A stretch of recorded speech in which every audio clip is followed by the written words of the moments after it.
로마서를 쓰면서 자신을 소개하는 장면을 우리가 보았습니다. 사도 바울이 자신을 뭐라고 소개했습니까? 나는 예수 그리스도의 종이다. 종이라는 표현이 둘로스라는 말은 노예라는 표현을 썼다고 들었습니다. 종 중에서도 가장 낮은, 정말 천하디천한 예수 그리스도의 종으로서 자신을 표현했습니다. 그와 함께 자신을 또 뭐라고 소개했습니까? 예수 그리스도의 뭐다? 사도다라고 소개했죠. 사도. 여러분, 사도라는 표현이 뭐라고 그랬습니까? 기억이 나시나요? 사도. 네, 하나님의 보내심을 받은 자. 오늘날로 한다면은 사도를 뭐라고 얘기하면 좋다고 그랬죠? 한참 지났죠. 네. 대사라는 표현이라고 말씀을 드렸습니다. 하나님의 대사. 그래서 자신을 하나님의 예수 그리스도의 노예요, 예수 그리스도의 사도, 대사로 부르심을 받았다. 바울은 대사인데 무엇을 위하여서 보냄을 받았는가? 우리 1절을 다시 한번 보시면은 사도로 부르심을 받아 무엇을 위하여? 그렇죠. 하나님의 복음을 위하여 어떻게 되었다? 택정함을 입었다. 이렇게 표현하고 있습니다. 지금 사도 바울은 자신을 본 적도 없는 그 로마 교회에 자기를 소개하면서 하나님의 보내심을 받았는데 무엇을 위해서 보내심을 받았다고요? 하나님의 복음을 위하여, 복음을 전하는 일을 위하여 보냄을 받았다. 이렇게 자신을 소개하고 있습니다. 자, 그런데 자신이 지금 하나님의 복음을 전하는 사도가 된 것은 자기가 스스로 결심해서 사도가 되겠다 해서 결심한 내용입니까? 아니죠. 어떻게 보면 환경이나 여건에 의해서 내가 사도가 될 수밖에 없는 환경이나 여건이기 때문에 사도가 된 건가요? 그것도 아닙니다. 자, 오늘 본문에서는 자기가 하나님의 복음을 위한 사도가 되어서 하나님의 보내심을 받은 것이 어떻게 해서 지금 그렇게 되었다라고 지금 이야기하고 있습니까? 복음을 위하여 어떻게 되었다? 택정하셨기 때문에 자기가 사도가 되었고 복음을 전하게 되었다는 얘기예요. 여기서 택정하다. 여러분, 택정하다라는 의미는 무엇입니까? 하나님의 복음을 섬기도록 하기 위해서 구별되어서 떼어놓았다. 하나님께서 사도 바울을 자신의 생이 어떻게 보면 그저 어떻게 하다 보니까 전도자가 되고 사도가 된 게 아니라는 거예요. 하나님이 어떻게 하셨다고요? 떼어 구별해서 이 일을 하도록 부르셨다. 이렇게 자신을 소개하고 있는 겁니다. 여러분, 그러면은 사도 바울은 언제 이렇게 하나님의 택정함을 입어서 이렇게 구별이 되었을까요? 언제 되었을까요? 바울이 다메섹의 교회를 핍박하러 가기 위해서 가다가 거기서 주님을 만났죠. 여러분, 주님을 만났을 때 그때 하나님이 사도 바울을 택정하셔서 그를 사도로 부르셔 하나님의 복음을 위한 일을 시키셨을까요? 언제였을까요? 우리 갈라디아서 1장으로 한번 넘어가 봅시다. 갈라디아서 1장. 고린도 후서 다음에 갈라디아서가 있습니다. 갈라디아서 1장 15절과 16절, 우리 두 절을 우리 같이 한번 읽어보겠습니다. 신약성경 302페이지 갈라디아서 1장 15절 16절. 언제 하나님께서 사도 바울을 택정하셨나? 언제 구별하셨나? 우리 같이 한번 읽어봅시다. 갈라디아서 1장 15절 16절입니다. 시작. 그러나 내 어머니의 태로부터 나를 택정하시고 그의 은혜로 나를 부르시니가 그의 아들을 이방에 전하기 위하여 그를 내 속에 나타나기를 시기를 기뻐하셨을 때에 내가 곧 혈육과 의논하지 아니하고. 언제 하나님이 택정하셨대요? 어머니의 태에 있을 때, 어머니의 뱃속에 있을 때, 더 정확하게 말하면 온 천지 만물이 창조되어지기 전에 만세 전부터 하나님이 계획하시고 하나님이 예정하신 일이었다. 바울이 사도가 되어지고 하나님의 복음을 전하는 자로 부름을 받은 것은 바로 언제부터였다고요? 어머니의 태에서부터. 아니, 그 전, 만세 전부터의 일이라는 얘기예요. 사랑하는 성도 여러분, 이것은 사도 바울만의 이야기일까요? 아니겠죠. 여러분 한 사람 한 사람에 대해서도 하나님이 계획을 가지고 계십니다. 여러분 믿으십니까? 여러분들을 하나님이 그냥 지으셨을까요? 하나님이 그냥 여러분들을 이 자리에 부르셨겠어요? 하나님이 그냥 여러분을 성도 되게 하셨고 하나님이 그냥 이 땅에 보내셨겠어요? 아닙니다. 하나님은 여러분을 개인적으로 아십니다. 하나님은 여러분을 친밀하고 인격적으로 아십니다.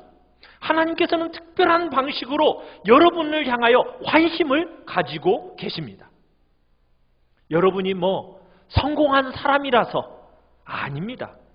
여러분에게 어떤 재능이 있어서 그래서 하나님이 여러분을 아실까요? 그런 게 아니에요. 성경이 하는 말, 모든 인생을 향하여 성경이 하는 말이 무엇입니까? 여러분 개개인을 향한 하나님의 계획이 있으시다는 거예요. 하나님이 그 계획 속에서 여러분들을 부르셨습니다. 그 계획은 언제 세워져 있었다고요? 어머니의 태에서부터 이미 여러분들을 향한 하나님의 계획은 세워져 있었습니다. 그래서 하나님은 여러분들이 어떤 삶을 살기를 원하시는 걸까요? 하나님이 여러분을 향하여 계획하신 그 삶을 살기를 원하고 계시는 거예요. 여러분 지금 이 세상을 어떤 목적 가운데 무엇을 향하여 살고 계십니까? 그저 남들이 인정해 줄 만한 그런 가치 있는 삶을 위하여 살아가고 계십니까? 아니면 남들이 이야기하는 어떤 성공을 목말라 하면서 그걸 추구하며 살아가고 계십니까? 여러분 우리 사회가 보면은 굉장히 척박해요. 그죠? 왜 이렇게 척박해졌을까요? 과거 어느 때보다도 지금 어때요? 먹고 사는 것은 어떻습니까? 더 잘 먹고 더 잘 살아요. 요즘 시대처럼 더 풍성한 세대가 여러분 과거에 없었습니다. 그런데 이 시대는 더 어때요? 더 치열한 경쟁 사회 속으로 들어가고 있다는 거예요. 끊임없이 약육강식, 적자생존 이런 시대, 그런 원리가 더 잘 적용되는 시대를 우리는 이 시대를 살아가고 있어요. 왜 이렇게 되었을까요? 그 이유는 뭔지 아십니까? 사람들이 하나님이 우리를 부르셔서 만세전부터 어머니의 뱃속에서부터 우리를 향한 부름이 있다는 것을 알지 못하는 삶을 살고 있기 때문이에요. 하나님이 우리를 향한 부르심이 있습니다.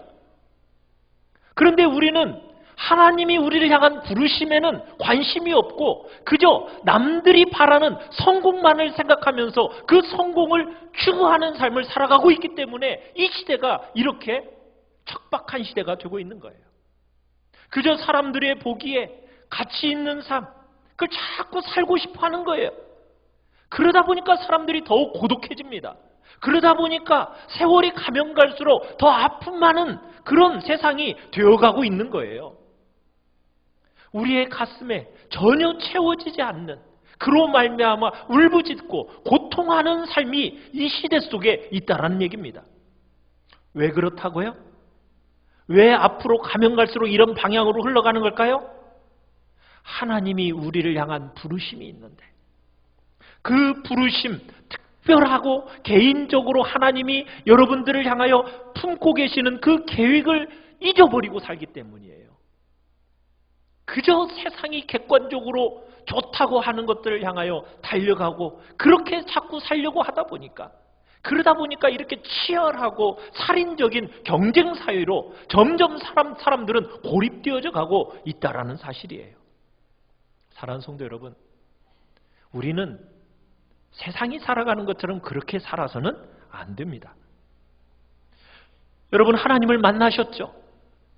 하나님을 만나셔서 주님의 구원의 은혜를 경험하셨죠? 여러분, 그러면 무엇이 달라져야 됩니까?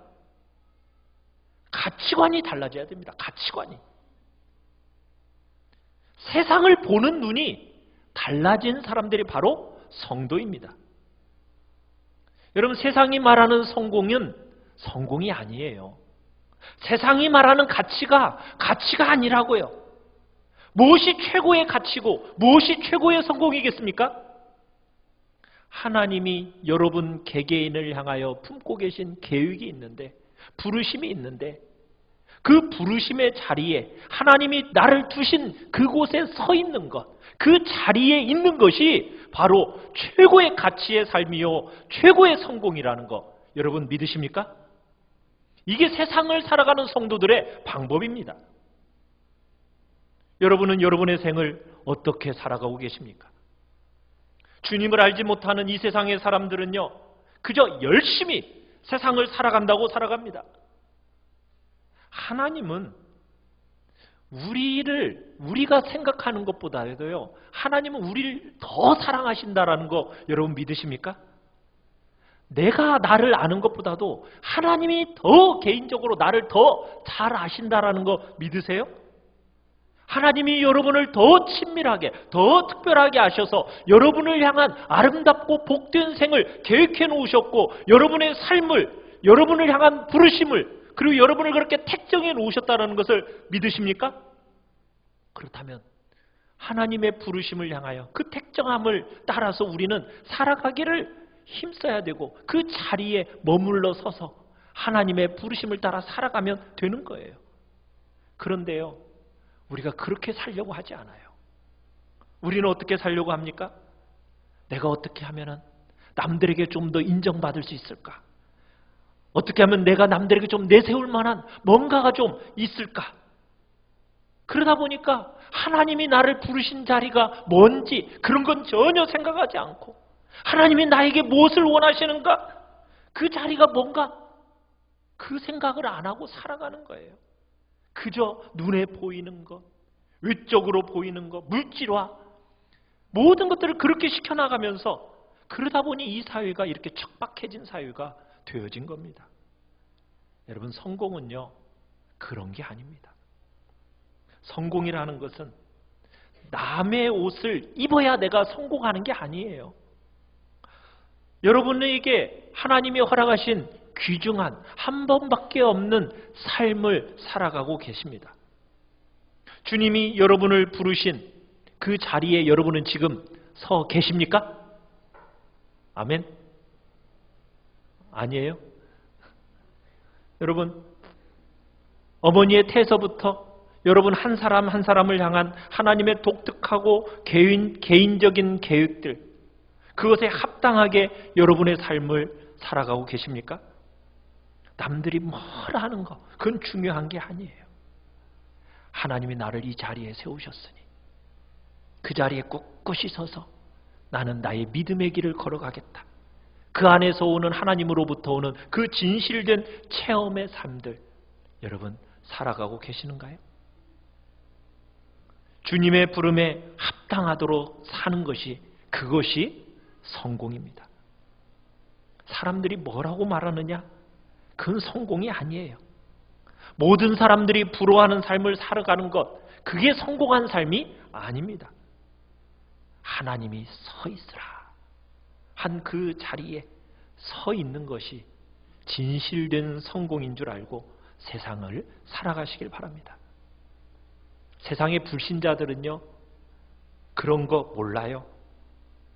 그러나 우리는 성도로서 진짜 가치가 무엇인지를 아는 사람들입니다. 성도들은 절대로 되는 대로 살지 않습니다. 성도는 그저 뭔가 열심히 하고 끝내는 사람들이 아닙니다. 하나님이 부르신 삶의 자리를 알고 그 삶의 자리를 서서 하나님이 나를 택하여 부르신 자리에 믿음으로 끝까지, 하나님이 모태에서부터 나를 부르셔서 만세전부터 작정하신 그 삶이 있다라는 것을 알고 그렇게 살아가는 것이 바로 성도의 삶이라고 주님은 말씀하고 계신 겁니다. 그렇다고 해서 우리가 오해하지 말아야 할 건 있습니다. 그렇다고 여러분들을 다 목사로 부르는 건 아니고 여러분들을 다 선교사로 부르는 건 아닙니다. 어떤 사람은 장애를 가진 한 아이의 어머니로 평생을 살도록 부름을 받을 수도 있습니다. 여러분, 그러면 그 자리에서 끝까지 살아가는 거예요. 그게 하나님 앞에서의 부르심의 자리라고 인정한다면 그것은 성공의 삶입니다. 뭐가 남들이 보기에 그럴듯해야만이 그게 성공이 아니에요. 하나님 앞에서 여러분 세상적으로 볼 때 같이 있어야만이 그게 성공이 아니라고요. 하나님의 부름이 있는 줄 알고 내게 어려운 아이를 맡겨주셨으면 그 아이를 끝까지 양육하는 거예요. 그러면은 남들은 다 실패자같이 볼지 몰라요. 그러나 그건 절대로 실패하는 게 아닙니다. 하나님 앞에서 성공한 사람입니다. 그게 제대로 사는 거예요. 우리 애기 엄마들이 그런 얘기들을 해요. 자녀들을 어려서 양육해 나가면서 아유, 쟤 때문에 내 인생은 어떻게 됐나. 이것들 빨리 키워놓고 내 인생 살아야지. 이렇게 말하는 엄마들이 있어요. 그죠? 그런 얘기 좀 많이 듣지 않으세요? 내 인생 저놈 때문에 내 인생이 다 이렇게 됐다고. 여러분, 그렇게 말하는 게 아니죠. 그죠? 그렇게 살다 죽어도 하나님이 부르신 그 자리가 하나님이 나를 택정하여 세우신 자리라면 그렇게 살아가는 것을 성공한 줄 알고 살아가는 것이 우리 믿음의 사람들의 삶입니다. 사랑하는 성도 여러분은 여러분을 향한 부르신 그 자리에 지금 서 계십니까? 저는 우리 한누리전원교회 여기에 하나님이 세우셨고 이곳에 끝까지 믿음으로 10년, 20년, 30년, 40년 끝까지 그 자리를 지키신 분들은 성공한 인생을 사셨다고 저는 믿습니다. 하나님이 부르신 자리인 줄 알고 이 자리 저 자리 또 돌아다니는 그런 인생이 아니라 부르신 자리 끝까지 지켜나가는 그 삶이 진정 복된 삶이요 성공의 삶이라고 주님은 말씀하고 계시는 거예요. 뭘 이루어서가 아닙니다. 그건 관계없어요. 하나님이 나를 가치 있는 부르심으로 인식하고 그 부름에 순종하는 삶, 그 삶에 기쁨과 감격이 있고 그렇게 살아가도록 우리는 부름을 받은 것입니다. 자, 바울이 모태로부터 구별되고 부름을 받았습니다. 그리고 우리들에게 소개하고 싶어 하는 게 있어요. 여러분, 무엇을 소개하고 싶어 하죠? 우리 로마서 1장으로 다시 한번 넘어가 볼까요? 로마서 1장 1절 다시 한번 보십시오. 무엇을 그렇게 소개하고 싶어 합니까? 하나님의 복음이죠, 복음. 여러분, 복음이라는 말이 굉장히 익숙하죠? 그죠? 얼마나 우리가 교회에 발을 딱 들여놓으면서부터 들었던 말, 복음. 너무 익숙하다 보니까 이 복음에 대한 가치를 잘 몰라요. 그걸 잘 누리지도 못하고 잃어버릴 때가 참 많은 것 같아요. 특별히 한국 사람들은 더 그래요. 좀 매사에 맺고 끊는 것이 분명하지가 않거든요.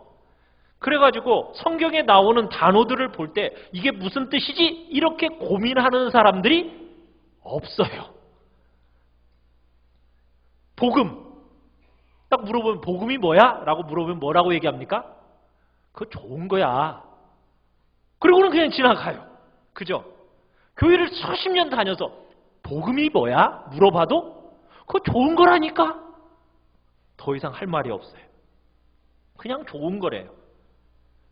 우리가 성경에 여러 번 등장하는 중요한 단어들이 있는데 그 단어들에 대해서 자꾸 익숙하기만 하지 그 내용을 못 누리는 경우가 많은데 그 대표적인 것 중에 하나가 이 복음이라는 단어입니다. 복음. 여러분, 복음이 뭡니까? 헬라어로는 들어보셨어요? 유앙겔리온이라고. 헬라어로는 유앙겔리온이라고 합니다. 영어로는요. 굿뉴스. 우리말로는 좋은 소식. 그래요. 그럼 복음이 왜 좋은 소식입니까?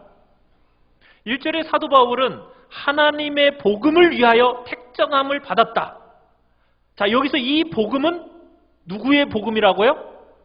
하나님의 복음이라고 했어요. 이 복음은 하나님의 복음이다.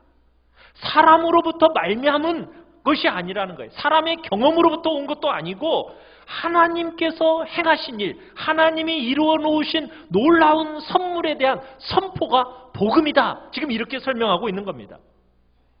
오늘날 많은 사람들이 복음을 믿는다고 하면서도 종종 잃어버리는 것이 뭔지 압니까? 사람들이 복음에 대해서 자꾸 뭔가를 하라고 명령하는 것처럼 생각한다는 거예요. 어떤 선한 행실, 윤리, 도덕, 마치 이런 것을 호소하는 것처럼 복음을 생각합니다. 교회 바깥에 있는 사람들도요, 교회 다니는 것, 교회 가는 것 나쁘게 생각합니까? 좋게 생각합니까? 좋게 생각해요. 왜요? 교회 가면 뭐 나쁜 얘기 듣겠어? 잘 살으라고, 좋게 살으라고, 좋은 일 하라고 그런 얘기 하는 거니까 가서 좋은 얘기 듣고 너 착하게 살아라? 이게 이제 보통 바깥 사람들이 교회에 가면은 기대하는 기대치입니다. 마치 그래서 복음이라는 것을 이렇게 생각을 해요. 아, 구원을 받으려면 이렇게 해야 되는 거야 라고 말하는 것처럼 보입니다. 여러분, 복음이 그런 겁니까? 아닙니다. 그럼 복음의 내용의 주안점이 아니에요. 물론 복음 안에는 우리 편의 반응도 있죠. 우리가 해야 할 일도 있습니다. 복음을 들은 자로서 우리 편으로서 합당한 그 삶과 반응이 분명히 있어요. 그러나 그것은 우리의 자세지 그건 복음이 아닙니다. 여러분, 복음의 우선적이고 일차적인 내용이 뭡니까?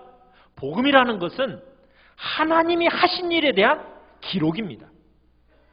하나님께서 우리와 같은 사람을 위해서 어떤 일을 하셨는가? 그에 대한 기록이 복음이라고요. 여러분이 예수님을 믿기 전에 하나님을 한 번이라도 생각해 봤습니까? 우리가요, 세상을 살아가면서 하나님 한 번도 생각하지 않고 그저 이 땅을 살아서 돈 어떻게 하면 잘 벌까, 어떻게 장가 시집 잘 가서 애 낳고 집 잘 짓고 그렇게 그것만 위해서 살다가 죽을 인생이 바로 우리들이었습니다. 그런데 그런 우리를 위해서 하나님이 어떤 일을 하셨다라는 거예요. 그런 기록이 복음입니다. 복음은요, 절대로 사람으로부터 출발하지 않아요. 여러분, 우리 안에 어떤 좋은 것이 있습니까? 없습니까? 우리의 속을 한번 뒤집어 까 보십시오. 여러분 안에 좋은 것이 있습니까? 우리 안에 좋은 거 없어요. 우리의 속을 들여다보면 들여다볼수록 악하고 부패하고 타락하다라는 거, 여러분 말할 수 없이 허망한 존재라는 거 여러분 잘 아시죠? 그런 우리를 향하여 하나님께서 선물로, 하나님께서 행하셔서 하나님이 이루어신 일이 있다라는 거예요. 그런 우리를 위하여서 이루어놓으신 일이 있는 그 선포가 바로 복음입니다. 복음을 듣는 자마다 전부 그런 자로서 복음을 듣는 자마다 무엇을 얻게 됩니까? 나 같은 존재에게 하나님이 이런 일을 행하셨다라니 하면서 말할 수 없는 기쁨과 감격과 즐거움을 누리게 되는 겁니다. 아니, 나 같은 것을 위해서 하나님이 왜 이런 일을 행하셨지? 나는 정말 허망하고 하나님 앞에서 정말 쓸모없는 존재를 향한 하나님이 이런 놀라운 일을 행하셨다라니 하면서 우리가 감동하게 되는 것이 복음이라고 해요. 하나님께서 왜 나에게 이런 일을 행하셨을까? 그것을 말로 표현할 수 없는 그 감동이 일어나는 것, 여러분, 이것이 복음입니다. 그래서 복음이라는 것은 하나님으로부터 출발하는 것이에요. 그래서 하나님의 복음입니다. 그런데요, 하나님으로부터 출발하는 이 복음이 모든 사람의 것은 아니에요. 예수님이 이 땅에 오셨을 때 사람들에게 이 복음을 전하셨어요. 복된 소식을 전하셨어요. 자, 그때 사람들이 예수님의 그 소리를 다 받아들였습니까? 아니면은 어떤 사람들은 받아들였지만 어떤 사람들은 거부했습니까? 그죠? 어떤 사람들은 받아들이지 않아요. 모든 사람들에게 이 복음을 전했지만 어떤 사람들은 받아들이면 어떤 사람들은 영접하지 않아요. 하나님이 이렇게 행하신 놀라운 이 일에 대해서 복음은 누구만 듣게 됩니까? 하나님 편으로부터 오는 도움을 환영할 수 있는 사람만 이 복음을 듣게 됩니다. 하나님 없이 스스로 인생을 살만한 사람들, 여러분 그런 사람들은요, 이 복음이 아무리 선포돼도 들을 수가 없어요. 아유, 그래도 나 혼자도 잘 살 수 있어. 내 힘과 내 능력과 인생살이를 자기 힘으로 살 수 있는 것처럼 여기는 사람이 있습니까? 그런 사람은 절대로 복음을 환영하지 않습니다. 종교로서 기독교는 가질 수 있을지는 몰라요. 복음과 관계없어요. 교양은 쌓을지 모르겠지만 주님의 생명과는 아무런 관계가 없는 사람들이 그런 사람들입니다. 그러면 누가 이 복음을 환영할까요? 여러분 신약 예수님을 받아들였던 사람들의 특징 누구들이었습니까? 죄인들과 세리들과 창기들이었어요. 그죠? 이 세상을 살아가면서 이 땅이 얼마나 아픈 것인지를 아는 사람들, 여러분 그런 사람들이 복음을 환영합니다. 이 세상을 살아가면서 막 어두운 가운데서 눈물을 흘릴 때 어떤 사람이 그 눈물을 지켜보다가 그래 너 그런 너를 위해서 하나님이 한 일을 행하셨어. 여러분 그 말을 딱 들었을 때 그런 사람들이 복음을 환영하고 기뻐하는 거예요. 여러분 복음은요, 여러분으로 하여금 조금 더 인생을 더 잘 살 수 있도록 도움을 주는 그런 종교에 불과한 게 아닙니다. 여러분 그런 종교는 많이 있어요. 마치 기독교를 하나의 유교와 불교 그 중에서 내가 여러 종교 중에 하나 중에 내가 기독교를 선택했어. 혹시 여러분 중에 그렇게 말씀하시는 분이 혹시 있습니까? 여러분 그런 분이라면 아직 복음이 뭔지를 모르시는 분이에요. 내가 어쩌다 보니까 이렇게 기독교 안에 들어와 있었지. 유교, 불교, 기독교 중에 내가 기독교를 하나 내가 선택한 거야. 여러분 그런 마음으로는 복음을 받아들일 수가 없습니다. 복음은요, 누구만 환영한다고요? 이 땅에서의 삶이 얼마나 가슴 아픈지를 아는 사람이 복음을 환영하는 거예요.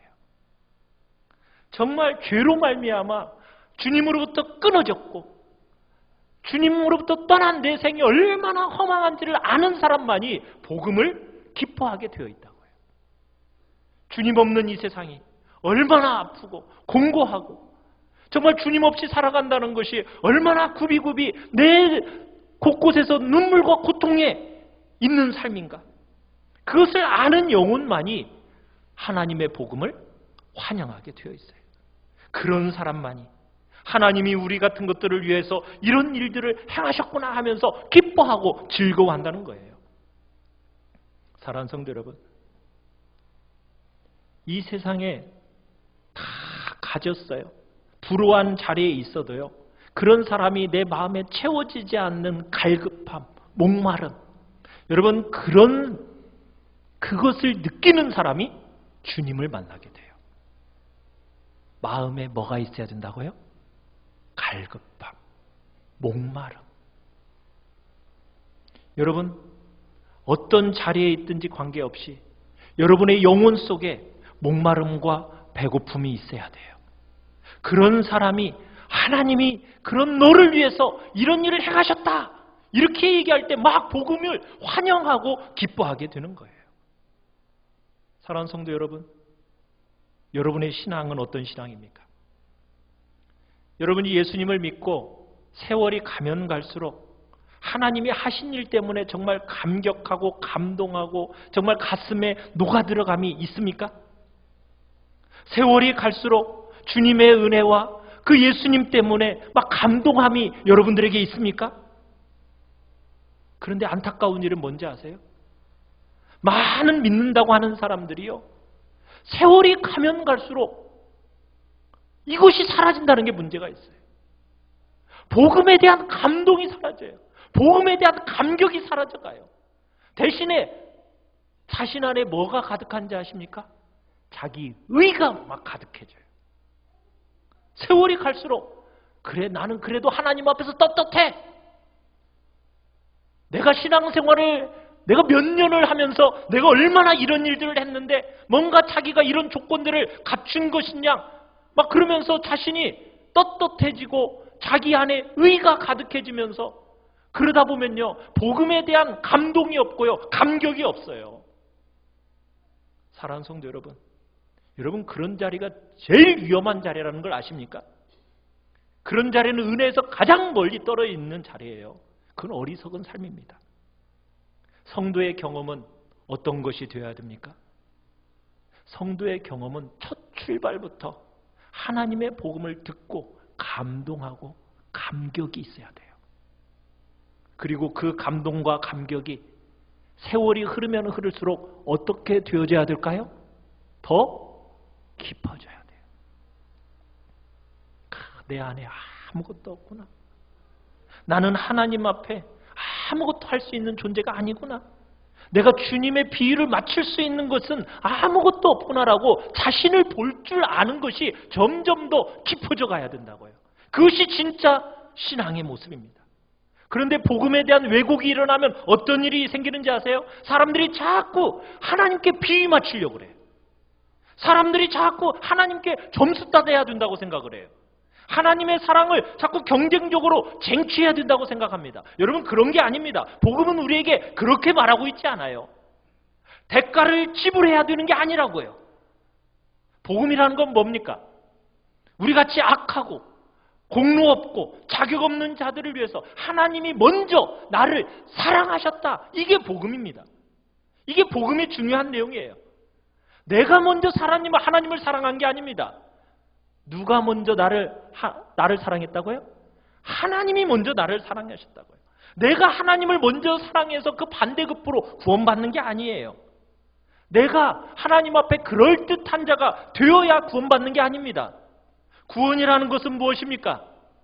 자격 없고 공로 없고 정말 멸망받아 죽어야 지옥불에 떨어져야 마땅할 존재에게 하나님이 말할 수 없는 자비와 사랑과 긍휼로 다가오셔서 자신의 모든 것을 내어주셨다라는 것을 인정하고 받아들이는 것. 그게 바로 복음입니다.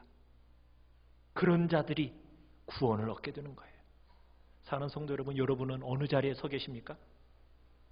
여러분 어느덧 시간이 흘러서 예수 믿은 지 몇 년이 되셨습니까? 어떤 분은 10년, 20년, 30년, 40년, 50년 여러분 수많은 세월이 흘러갔는데 여러분 하나님의 복음에 대한 감동과 감격이 여러분 지금도 그 심령 안에서 뜨겁게 역사하고 있습니까? 아니면 어느덧 그 감동과 감격은 사라지고 식어져서 그동안 내가 하나님 앞에서 했던 것이 무엇인데 그거 붙들고 혹여나 신앙생활하고 있는 건 아닙니까? 여러분 그렇게 신앙생활하고 있다면 여러분 점점 깊어지는 것은 어렵습니다. 왜요?